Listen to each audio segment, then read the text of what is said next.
Hello viewers, আজকের ভিডিওতে আমি কমিউনিকেশনের আরো একটি ইম্পর্টেন্ট কনসেপ্ট অর্থাৎ ভোল্টেজ কন্ট্রোল অসিলেটর সম্পর্কে বিস্তারিত আলোচনা করব। হয়তোবা আপনারা একটু খানিকটা কনফিউজ হয়ে যাচ্ছেন, কারণ কমিউনিকেশনে তো অ্যাকচুয়ালি ভোল্টেজ কন্ট্রোল অসিলেটর টপিকটা নেই। বাট কমিউনিকেশনের এর পরের ক্লাসটা, মানে আজকের পরের ক্লাসটা অ্যাকচুয়ালি হবে হচ্ছে ফেজ লক লুপ বা পিএলএল। তো পিএলএল এর প্রিন্সিপালটা বুঝতে হলে অবশ্যই আমার এই ভোল্টেজ কন্ট্রোল অসিলেটরের ন্যূনতম আইডিয়া, বেসিক আইডিয়াটা অন্তত আমাদের লাগবে। তো যার জন্য আমি খুবই সংক্ষেপে এই ভোল্টেজ কন্ট্রোল অসিলেটর, এই ডিভাইসটা, এই ইলেকট্রনিক্স এর পার্ট, এটা অ্যাকচুয়ালি অসিলেটরের টপিক। তো এইটা সম্পর্কে খুব সিম্পল একটা এক্সপ্লেনেশন দেওয়ার চেষ্টা করবো, যাতে ওইটা বুঝতে আপনার কোনো ফেস লক লুপ বুঝতে কোনো অসুবিধা না হয়। তো এটার আরো অনেক বিস্তারিত আলোচনা আছে, তো সেটা আমি অসিলেটরের প্লে লিস্টে কোনো এক সময় কভার করে দিব। তো আপাতত আমি জাস্ট বেসিক আইডিয়াটুকু আপনাদেরকে দেওয়ার চেষ্টা করবো। তো নাম দেখে হয়তো বা বুঝতে পারতেছেন যে ভোল্টেজ কন্ট্রোল অসিলেটর, অর্থাৎ এখানে ভোল্টেজে কোনো একটা কিছু হবে। আর অসিলেটর বলতে নর্মালি আমরা অসিলেট করার যে আমাদের যে ফ্রিকোয়েন্সিকে ভ্যারি করার আমাদের যে টেকনিক, সেরকম একটা কিছু আমরা বুঝে থাকি। অর্থাৎ এইটার নামটা থেকে আপনারা বুঝতে পারতেছেন যে এখানে ভোল্টেজের সাথে ফ্রিকোয়েন্সির একটা রিলেশন হওয়ার প্রবাবিলিটি আছে। তো আমরা সেটাই বেসিক্যালি দেখব। তবে ভিডিওটি শুরু করার আগে আমি অবশ্যই বলবো, যারা আমার চ্যানেলে একদম নতুন তারা আমার প্লেলিস্ট থেকে কমিউনিকেশনের উপর আগের বেসিক ভিডিওগুলো একটু দেখে আসুন, তাহলে আপনাদের ডেফিনেটলি বুঝতে সুবিধা হবে। তো দেখুন আমাদের ভোল্টেজের সাথে ফ্রিকোয়েন্সি। আচ্ছা, ফার্স্টে আমি ফাইনাল যে আউটপুটটা আসে সেটাই একটু দেখাই। এখানে যে ঘটনাটা ঘটে, ভোল্টেজ আমি যত বাড়াবো, ভি ইনপুট হিসেবে প্রকাশ করলাম, ইনপুটে আমি একটা ভোল্টেজ দিব, সেই ভোল্টেজটা যত বাড়াবো ফ্রিকোয়েন্সিটা তত বাড়তে থাকবে। আর ইনপুটে ভোল্টেজটা যত কমাবো ফ্রিকোয়েন্সিটা তত কমতে থাকবে। অবশ্যই এখানে একটা ভোল্টেজের একটা লেভেল আছে, সেটাও আমরা দেখাবো। তো তার আগে আচ্ছা, আমরা পট করে একটু ব্লক ডায়াগ্রামটা একটু আঁকাই। সিম্পল ব্লক ডায়াগ্রাম দেখাচ্ছি, এরপরে আমি দেখাচ্ছি এটা কিভাবে কাজ করবে। তো এইখানে আমার থাকবে বেসিক্যালি আমাদের ভিসিও।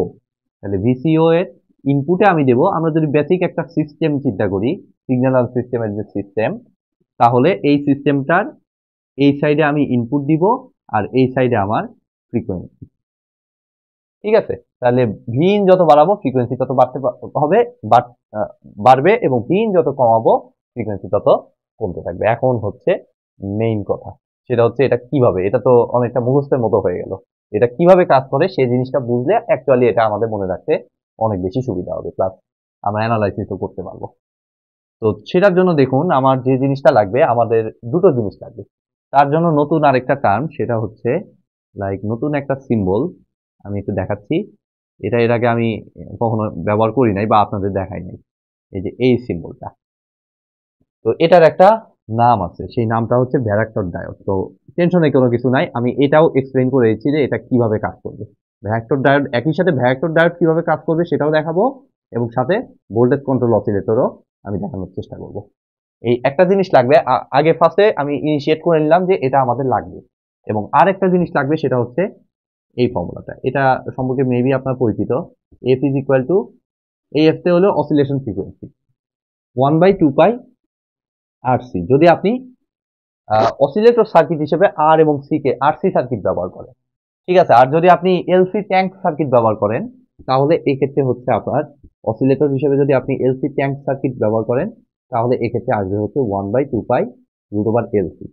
তো কোনটাতে কি ধরনের বেসিক যে জটিল জটিল সার্কিট, সেই সার্কিট গুলো আমি আজকে দেখাবো না, কারণ আজকে আমার মেইন উদ্দেশ্য ভোল্টেজ কন্ট্রোল অসিলেটরটা দেখানো। ঠিক আছে, তো এটা আমি আজকে দেখাবো। তো সেটা অনুযায়ী সেই প্রিন্সিপাল, কিভাবে এই প্রিন্সিপালটা কাজ করে, এবং তার মোটামুটি ডিটেলস আমি দেখানোর চেষ্টা করবো, যাতে পরবর্তী ক্লাসে আমাদের বুঝতে কোনো অসুবিধা না হয়। তো আরসি, এটা হচ্ছে রিলেশন, এবং এটা, তাহলে প্রথমে কোশ্চেন আসে, এটা তো আমি অসিলেটরের যে আমার বেসিক ক্লাস, সেটাতে কিন্তু অলরেডি এটা ডিরাইভ করে দেখিয়েছি, বাট এটা দেখানো বাকি আছে। তো এটা আমি এখন দেখাবো, এরপরে আমি ভোল্টেজ কন্ট্রোল অসিলেটরে যাচ্ছি। তো ভ্যারাক্টর ডায়োড, দেখুন আপনি যদি একটু নামটার দিকে ফোকাস করেন, তাহলে এটা হচ্ছে ডায়োড। ডায়োড সম্পর্কে নিশ্চয়ই আমি আলোচনা করেছি, প্লাস আপনারাও কম বেশি সবাই জানেন যে ডায়োডটা কিভাবে কাজ করে। আর এই সাইডে আছে হচ্ছে ভ্যারাক্টর। তো ভ্যারাক্টর থেকে এটাকে একটু ইয়ে করে নিন, শর্ট করে নিন, এটা বেসিক্যালি বোঝাবে হচ্ছে ভ্যারিইং, অর্থাৎ ভ্যারিইং ডায়োড, একরকম বাংলায় হচ্ছে পরিবর্তনশীল ডায়োড।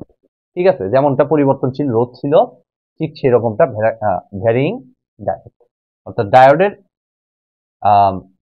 ডায়োডের এটাকে আমরা কোনোভাবে ভ্যারি করার চেষ্টা করব। ঠিক আছে, তো এই কাজটাই বেসিক্যালি আজকে করবো। এখন হচ্ছে কিভাবে করব, এবং এই প্রসেসটা অটোমেটিক্যালি হতে হবে। আপনার ম্যানুয়াল কোনো সিস্টেমে এটা কাজ করানো যাবে না, কারণ এই ধরনের সার্কিটে অটোমেটিক্যালি আমাদের ফ্রিকোয়েন্সিগুলো অ্যাডজাস্ট করতে হয়। ঠিক আছে, লং ডিস্টেন্সে এই ডাটা ট্রান্সমিশনের জন্য এই জিনিসটা লাগে। তো সেটার জন্য আমরা যে কাজটা করব, সিম্পল আমাদের যদি একটা ডায়োডের ব্লক আমরা চিন্তা করি, যেভাবে আমি এক্সপ্লেন করেছিলাম আমার ডায়োড প্লে লিস্টে, যে পিএন জাংশন ডায়োড আমি যদি এখানে দেই, এবং আচ্ছা ইনিশিয়ালি এভাবেই থাক। তো এই পিএন জাংশন, আচ্ছা এখানে মাঝখানে একটা লেয়ার দিয়ে দিই। ঠিক আছে, ইনিশিয়ালি এই পি এবং এন জাংশন ডায়োডটাকে আমরা যদি কোনোভাবে রিভার্স বায়াস অ্যাপ্লাই করি, তো রিভার্স বায়াস মানে কি, পি মানে পজিটিভ আর এন মানে নেগেটিভ। ঠিক আছে, এটা তো আপনারা সবাই জানেন, ডায়োডে আপনারা দেখেছেন। তো রিভার্স বায়াস যদি অ্যাপ্লাই করি, তাহলে এখানে প্লাসের সাথে মাইনাস লাগাইতে হবে, এবং মাইনাসের সাথে আমার লাগাইতে হবে প্লাস টার্মিনাল। তো এটাই মনে করুন যে আপনার এই ভি ইন। ঠিক আছে, তো আপনি যদি ডায়োডের অ্যাক্রসে রিভার্স বায়াস অ্যাপ্লাই করেন, তাহলে এই ডায়োডটা কিভাবে কি প্রিন্সিপালে কাজ করে, সেটা হচ্ছে যে আপনারা সবাই জানেন যে এই পি এবং এন এর মাঝখানে ইনিশিয়ালি একটা ডিপ্রেশন লেয়ার থাকে।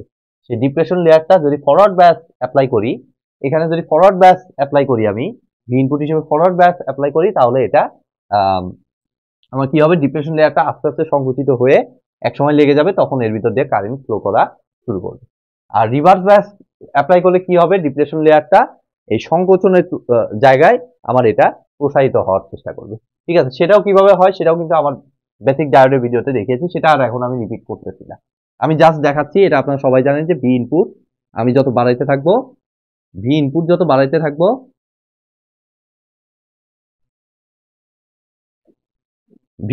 বাড়াইতে থাকবো, আমার ডিপ্রেশন লেয়ারের এই প্রশস্ততা, এই মাঝখানে যে ডিপ্রেশন লেয়ার আছে, আচ্ছা ইনিশিয়ালি এই ডিপ্রেশন লেয়ারটা এভাবে আমি দেখালাম, মাঝখানে অংশটা কেটে দিয়ে এইটুকু হচ্ছে ডিপ্রেশন লেয়ার। ঠিক আছে, এই ডিপ্রেশন লেয়ারটা কি ঘটনা ঘটবে, আমার ভি ইনপুট যত বাড়াবো, ডিপ্রেশন লেয়ারের প্রশস্ততা আমি মনে করলাম ডি, এইটুকুর প্রশস্ততা আমি মনে করলাম ডি। তাহলে কি হবে, আস্তে আস্তে প্রসারিত হতে থাকলে ডি এর ভ্যালু আস্তে আস্তে কি হবে, ভি ইনপুট যদি বাড়াইতে থাকি, এই ডিপ্রেশন লেয়ারটা আরো বেশি প্রসারিত হবে, আর আরো বেশি প্রসারিত হলে ডি এর ভ্যালু আস্তে আস্তে কি হতে থাকবে, বাড়তে থাকবে। আর এই জিনিসটাকে যদি আমরা এখন সিম্পলি চিন্তা করি, এটা তো ডায়োড, নিঃসন্দেহে একটা ডায়োড, আর রিভার্স বায়াস অ্যাপ্লাই করার কারণে এটা কিন্তু একটা ক্যাপাসিটিভ ইফেক্ট তৈরি করতেছে। কিভাবে ক্যাপাসিটিভ ইফেক্ট তৈরি করতেছে, দেখুন ক্যাপাসিটর কি বলে, ক্যাপাসিটরে আমরা যদি বেসিক প্রিন্সিপালটা একটু দেখি, এই ক্যাপাসিটরে এই টার্মিনালে যদি মনে করুন যে এটা মাইনাস এটা প্লাস, এরকম ভোল্টেজ অ্যাপ্লাই করি, তাহলে মাইনাস চার্জগুলো এসে এই পাতে জমা হয়, এবং প্লাস চার্জগুলো এখানে এসে জমা হয়, এবং মাঝখানে থাকে ইনসুলেটর। এবং এখানে কি ঘটনা ঘটতেছে, দেখুন মাইনাস চার্জটা এই পর্যন্ত পুরা কন্ডাক্টর, এবং এই যে এই পর্যন্ত এটা কেবল, তাহলে কেবল মানে কন্ডাক্টর, আলটিমেটলি এই পি পর্যন্ত, এই ডিপ্রেশন লেয়ারের আগ পর্যন্ত এইটুকু কিন্তু কন্ডাক্টর। বুঝুন বিষয়টা। ঠিক আছে, আর প্লাসের এই প্রান্তটা এখানে কানেক্টেড, এইটুকু কন্ডাক্টর, এবং এইখানেও আমরা দেখতে পাচ্ছি এটা একটা কন্ডাক্টর। আর মাঝখানে কিন্তু ডিপ্রেশন লেয়ারের কারণে কিন্তু কারেন্ট ফ্লো করবে না, দ্যাট মিনস মাঝখানেরটুকু ইনসুলেটর এক কথায়। অর্থাৎ এখানে কিন্তু অটোমেটিক্যালি একটা ক্যাপাসিটেন্স ইফেক্ট তৈরি হয়ে যাচ্ছে। ঠিক আছে, অর্থাৎ ডি এর ভ্যালু যত বাড়বে, সেই ক্যাপাসিটেন্স ইফেক্টের প্রভাবটা কি পড়বে সেটা আমাদেরকে আগে জানতে হবে। অর্থাৎ সি এর ভ্যালুতে কি ইফেক্ট পড়বে, ডি যদি বাড়ে। তো ডি যদি বাড়ে, এই প্রশস্ততা যত বাড়তে থাকবে তত কি ঘটনা ঘটবে, দেখুন এই জন্য আমাদের আরেকটা রিলেশন, এটাও মেবি আপনারা এইচএসসি থেকে করে আসতেছেন, epsilon naught A divided by D. ঠিক আছে, সি ইজ ইকুয়াল টু সমান্তরাল পাথ ধারক নামে একটা টার্ম আছে, C is equal to epsilon naught A divided by D. অর্থাৎ ডি যত বাড়বে, এখন এটাকে যদি একটু কম্পেয়ার করেন, আপনি ইপসাইলন নট এ কে যদি কনস্ট্যান্ট মনে করেন, তাহলে C is proportional to 1 by D. That means D যত বাড়বে সি তত কমে যাবে, যেহেতু ইনভার্সলি প্রপোর্শনাল। দ্যাট মিনস এখানে সি এর ভ্যালুটা তত কমতে থাকবে। এখন মনে করুন যে সামহাও আপনার এই ফর্মুলা মনে নাই, তাও কিন্তু এটা এক্সপ্লেনেশন করা সম্ভব। কিভাবে সম্ভব, এটা তো অ্যাকচুয়ালি আমাদের ভি ইন, তাই না? তাহলে সি এর কিন্তু আরেকটা রিলেশন আছে, সেটা হচ্ছে C is equal to Q by V. এটা মেবি আপনাদের জানা, যে কোনো একটা তো আপনাদের জানা থাকার কথা ডেফিনেটলি। তো তাহলে কি ঘটনা ঘটবে? তো সেই ক্ষেত্রে আর এই মাঝখানে ডি এর আর দরকারই পড়বে না। জাস্ট ভি ইনপুট যদি বাড়ে, তাহলে দেখুন এই যে ভি এর সাথে সি এর সম্পর্ক কি? ব্যস্তানুপাতিক। তো ভি যত বাড়বে সি এর ভ্যালু তত কমবে। তাহলে এই যে দেখুন ভি ইনপুট যত বাড়ছে সি এর ভ্যালু তত কমছে। তো এটা আরো ইজি, যেভাবে আপনার মাথায় থাকে। তো আমি দুটো সিস্টেমে দেখে নিলাম যে ভি ইনপুট যত বাড়াবো তার মানে সি এর ভ্যালু তত কমতে থাকবে, আর ভি ইনপুট যত কমাবো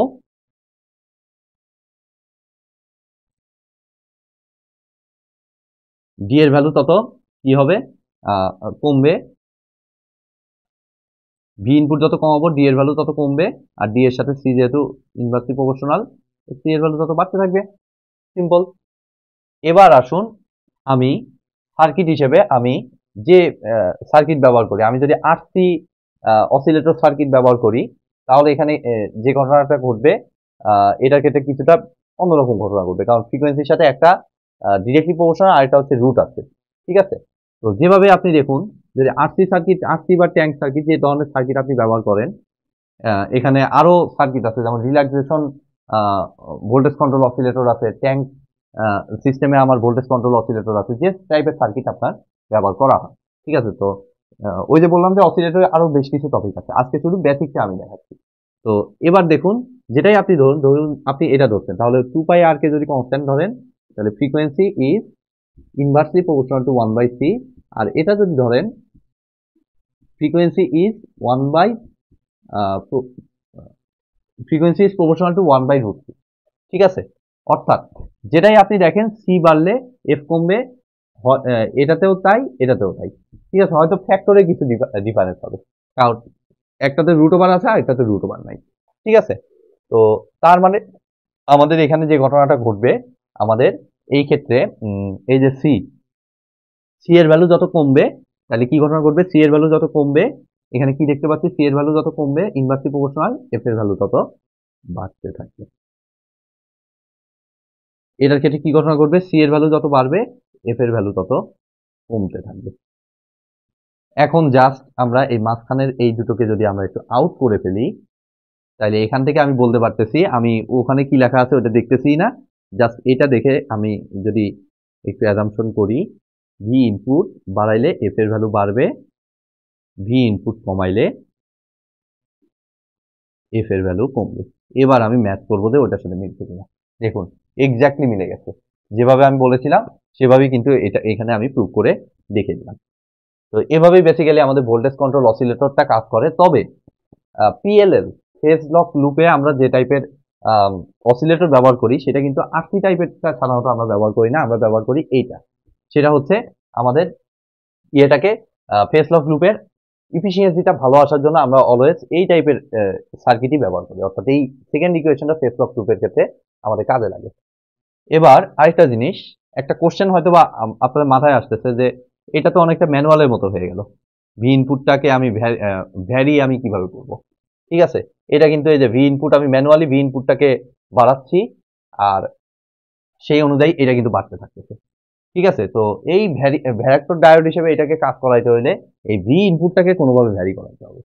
তো সেই ভি ইনপুটটাকেও কিন্তু ভ্যারি করাবে আমাদের এই পিএলএল সিস্টেমে আমরা যে সার্কিটটা ব্যবহার করব, সেটা অটোমেটিক্যালি নেক্সট ক্লাসে আপনারা দেখে যাবেন যে এই ভি ইনপুটটা কিভাবে ভ্যারি হতে থাকে, এবং সেই ভ্যারিং ভোল্টেজটা এসে আমাদের এই ভ্যারাক্টর ডায়োডের মাধ্যমে হোক বা যে কোনো ইয়ার মাধ্যমে, ভ্যারাক্টর ডায়োডের মাধ্যমেই কথা মনে করলাম, ভ্যারাক্টর ডায়োড এবং অক্সিলিয়ারি আমাদের এরকম ট্যাঙ্ক সার্কিটের মাধ্যমে আমাদের যে জিনিসটা করবে, আমাদের ফ্রিকোয়েন্সিটাকে অ্যাডজাস্ট করতে থাকবে, অর্থাৎ ভি ইন অটোমেটিক্যালি চেঞ্জ হবে, সেই অনুযায়ী ফ্রিকোয়েন্সিটাও অটোমেটিক্যালি চেঞ্জ হবে। তো এই সিস্টেমে আমাদের এই ভোল্টেজ কন্ট্রোল অসিলেটরটা কাজ করে। তবে আর একটা গুরুত্বপূর্ণ জিনিস, অনেক লেন্দি হয়ে গেল যদিও, একটু বেসিক আলোচনা করতে গেলেও অনেক কিছু বলা লাগে, তা না হলে জিনিসটা ক্লিয়ার ভাবে দেখানো যায় না। সেটা হচ্ছে, আমরা তো মোটামুটি এটা শিওর হইলাম। এখন এইখানে যদি আমরা একটা গ্রাফ, এই গ্রাফটাও একটু ইম্পর্টেন্ট। এইদিকে হচ্ছে আমাদের ভোল্টেজ ইনপুট, আর এইদিকে হচ্ছে এফ। তো এটা মোটামুটি দুই টাইপ হতে পারে, একটা হচ্ছে লিনিয়ার আর একটা হচ্ছে নন লিনিয়ার। তো লিনিয়ার হচ্ছে বেসিক্যালি আমাদের এই যে এইটা, F is inversely proportional two 1/3 এটা যদি ফলো করি, কারণ এখানে কোনো রুট ওভার টুট ওভার কিছু নাই, বাট এটাতে কিন্তু একটা রুট ওভার আছে, দ্যাট মিনস এটা লাইক নন লিনিয়ারের মতো। তো আমি জাস্ট বেসিক হিসেবে আমি জাস্ট লিনিয়ারেরটাই আমি জাস্ট দেখাচ্ছি যে ভি ইনপুট যত বাড়তে থাকবে, সিম্পলি আমরা একটা জিনিস বুঝতেছি যে এফ এর ভ্যালু তত বাড়তে থাকবে। অর্থাৎ এটা জাস্ট একটা অন্য আরেকটা জিনিস দেখানোর জন্য বেসিক্যালি আমার দেখানো। সেটা হচ্ছে যে এইটার আমার কিন্তু একটা টিউনিং ফ্রিকোয়েন্সি আছে, এই মনে করলাম এটা মাঝ বরাবর, এটা বরাবর যে ফ্রিকোয়েন্সিটা সেটা হচ্ছে আমাদের এফ ও টিউনিং ফ্রিকোয়েন্সি, এবং সেটা অনুযায়ী আমাদের ভোল্টেজটা মনে করলাম বি আউটপুট। এখন আপনি কিন্তু চাইলেই এই ইনপুট ভোল্টেজের ভ্যালুটা আপনার ইচ্ছা মতো আপনি বসাইতে পারবেন না, কারণ আপনারা ডায়োডের ইয়ের সময় দেখেছেন যে একটা পর্যায়ে এসে ভি ইনপুটের ভ্যালু অনেক বেশি বেড়ে গেলে তখন ওখানে একটা জেনার ব্রেকডাউনের মতো একটা ঘটনা ঘটে, অর্থাৎ এই জিনিসটা পুরোপুরি ড্যামেজের মতো হয়ে যায়। সেই জন্য আমাদের ভোল্টেজটাকে কিন্তু একটা লিমিট করতে হবে, ঠিক আছে? অর্থাৎ আপনি ইচ্ছা মতো বাড়াইয়া দিলেন ভোল্টেজটাকে, তাইলে আপনার হবে না। ইভেন একই সিস্টেমে আপনার একটা মিনিমাম ভোল্টেজও আছে, অর্থাৎ এটার একটা নির্দিষ্ট রেঞ্জ আছে। ভোল্টেজ কন্ট্রোল অসিলেটরটার একটা নির্দিষ্ট রেঞ্জ আছে, সেই রেঞ্জটাকে আমি এটাকে মনে করলাম ভি ম্যাক্স, আর ভি ম্যাক্স এর জন্য আমরা সর্বোচ্চ যে ফ্রিকোয়েন্সিটা পাবো এটা হচ্ছে এফ ম্যাক্স, এবং আর এটা হচ্ছে এই minimum frequency, minimum voltage V minimum, এবং এইখানে যে ফ্রিকোয়েন্সিটা পাবো সেটা কিন্তু এফ মিনিমাম। তো এই যে এই পয়েন্টটা, এই যে গ্রাফের এই পয়েন্টটা, এটাও কিন্তু আমাদের ফেস লক লুপ যখন আমি অ্যানালাইসিস করব তখন কিন্তু আমার কাজে লাগবে। আপনি চাইলে ইচ্ছা মতো নিতে পারবেন না, আমাদের এই রেঞ্জগুলো আমাদেরকে দেখতে হবে। ওখানে বেশ কিছু টার্ম আছে, যেমন ক্যাপচার রেঞ্জ এই টাইপের কিছু টার্ম আমাদের আছে, তারপর লক রেঞ্জ এই টাইপের কিছু টার্ম আছে। সেটার জন্য আমাদের এই গ্রাফ সম্পর্কে একটা বেসিক একটা আইডিয়া থাকা দরকার, এবং সেটা কিভাবে সেটাও কিন্তু আমি বললাম যে এটা কিন্তু রিভার্স বায়াসে একটা নির্দিষ্ট লেভেল ক্রস করে গেলে সেটা কিন্তু ব্রেকডাউনের মতো ঘটনা ঘটে, যেটা আমার ডায়োডের প্লে লিস্টে গেলে কিন্তু আপনারা দেখতে পাবেন ক্লিয়ারলি, এগুলো কিন্তু অ্যানালাইসিস করে দিচ্ছি আমি। তো এই ছিল মোটামুটি আমাদের ভোল্টেজ কন্ট্রোল অসিলেটর সম্পর্কে বিস্তারিত আলোচনা। তো আই থিঙ্ক আপনারা বুঝতে পেরেছেন। ভিডিওটি যদি ভালো লেগে থাকে অবশ্যই ভিডিওতে একটি লাইক দিবেন, বন্ধুদের সাথে বেশি বেশি শেয়ার করবেন, আর চ্যানেলে নতুন হয়ে থাকলে অবশ্যই চ্যানেলটি সাবস্ক্রাইব করবেন। ধন্যবাদ।